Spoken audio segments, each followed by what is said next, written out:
நீங்கள் எல்லாருமே சோம்பேறி சிக்கன் ரெசிபி பார்த்துருப்பீங்க. சோம்பேறி மட்டன் ரெசிபி எப்படி செய்கிறதுன்னு பார்க்கலாமா?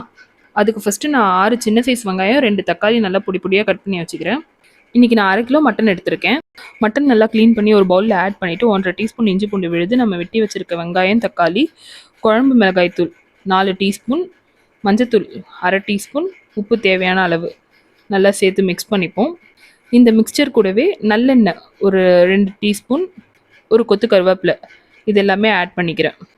இது எல்லாமே நல்லா ஆட் பண்ணி நல்லா மிக்ஸ் பண்ணி வச்சுக்கோங்க. இந்த ரெசிபி வந்து எங்களுக்கு ரொம்பவே க்ளோஸ் டு ஹார்ட். இதுதான் எங்கள் அம்மா ஃபஸ்ட்டு செஞ்ச நான்வெஜ் ரெசிபி. ரொம்ப சிம்பிளான ரெசிபியும் கூட. இதே ப்ராசஸை வந்து நீங்கள் சிக்கன்லேயும் செய்யலாம். உங்களுக்கு சிக்கனுக்கு செப்பரேட் வீடியோ வேணும் அப்படின்னு நினச்சிங்கன்னா கமெண்ட் பண்ணுங்கள், அதுவும் நான் அப்லோட் பண்ணுறேன்.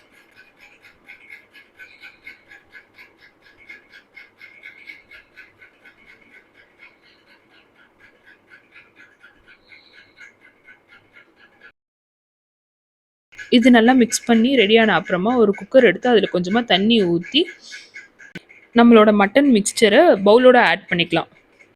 இப்போ நம்மளோட குக்கர் மூடி வச்சு வேக விட்டுறலாம். நான் இன்றைக்கி வந்து 13 விசில் விட்டுருக்கேன்.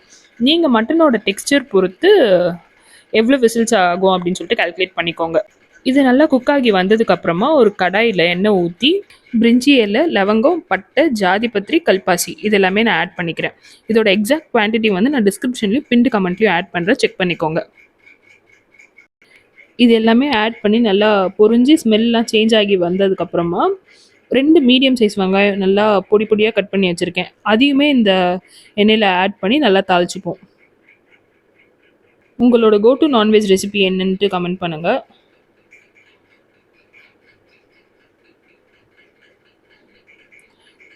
இந்த வெங்காயம் நல்லா வதங்கி கலர் சேஞ்ச் ஆகி வரும்போது நம்மளோட மட்டன் மிக்சரை இதில் ஆட் பண்ணிப்போம். இப்போ பார்த்தீங்கன்னா அந்த மட்டன் மிக்சர் வந்து ஆல்மோஸ்ட் குழம்பு மாதிரி இருக்குது. இது எல்லாமே நல்லா சுண்டி கிரேவி மாதிரி வரணும். நல்லா கலர் சேஞ்ச் ஆகி எண்ணெய் பிரிஞ்சு வரும். அது வரைக்கும் நல்லா நம்ம வேக விட்டுடலாம்.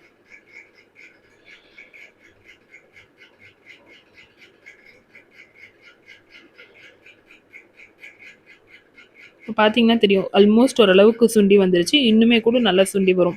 இதோ இந்த மாதிரி நல்லா ப்ரௌன் கலரில் எண்ணெய் பிரிஞ்சு வரும்போது நம்மளோட கொத்தமல்லி தழையை வெட்டி அதில் ஆட் பண்ணிப்போம்.